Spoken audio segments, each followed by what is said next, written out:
পশ্চিমবঙ্গেই কেন ডেরা বাঁধে জঙ্গিরা? প্রশ্ন অনুরাগ ঠাকুরের। বেঙ্গালুরুতে নাশকতা হলেও এই রাজ্যে আশ্রয় পায় কেন? মমতা সরকারের আমলে কেন জঙ্গিরা আশ্রয় পায়? নারী নির্যাতনে অভিযুক্ত তৃণমূল নেতারা, দুর্নীতিগ্রস্তদেরও আড়াল করে রাজ্য সরকার। শিলিগুড়িতে নিশানা কেন্দ্রীয় মন্ত্রীর। কি বলেছেন অনুরাগ ঠাকুর, শুনুন। उदाहरण मिलते हैं कि कैसे ममता बनर्जी जी की सरकार में पश्चिम बंगाल उन लोगों के जो उपद्रवी हैं, आतंकवादी घटनाओं में शामिल हैं, ऐसे लोगों को शरण क्यों मिलती है। हर तरह के वो लोग जो राष्ट्र विरोधी ताकतें हैं, जो महिलाओं के प्रति अत्याचार भी करते हैं, जो भ्रष्टाचार भी करते हैं, इन सबको संरक्षण कहीं पर मिलता है तो ममता बनर्जी जी की नाक तले पश्चिम बंगाल में मिलता है। ये संरक्षण पश्चिम बंगाल में क्यों मिलता है?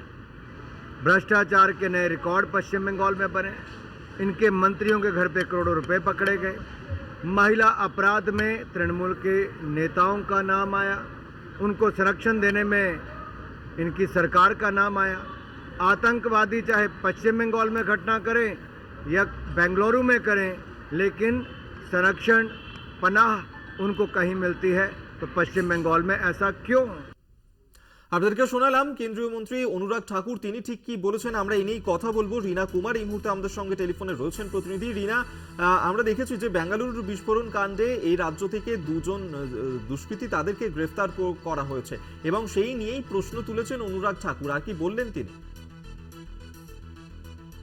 বাগডোগরা বিমানবন্দরে নেমেই কিন্তু রাজ্যের শাসক দল তৃণমূল কংগ্রেসের বিরুদ্ধে তোপ দাগেন কেন্দ্রীয় মন্ত্রী অনুরাগ ঠাকুর, এবং তিনি কিন্তু জানান যে শুধু পশ্চিমবঙ্গে নয়, বাইরেও কোথাও যদি কোনো রকম দুর্নীতি বা সন্ত্রাসবাদ হয়ে থাকে, সেক্ষেত্রেও কিন্তু দেখা যায় যে রাজ্যের শাসক দল তাদের আশ্রয় দিচ্ছে পশ্চিমবঙ্গে, এমন ভাবেই কিন্তু তিনি মন্তব্য করেন। পাশাপাশি তিনি কিন্তু আরো অভিযোগ তুলে বলেন যে রাজ্যে যে সমস্ত নারী নির্যাতন এছাড়াও দুর্নীতি হচ্ছে একের পর এক, সেখানে কিন্তু তৃণমূল নেতাদের নাম উঠে আসছে।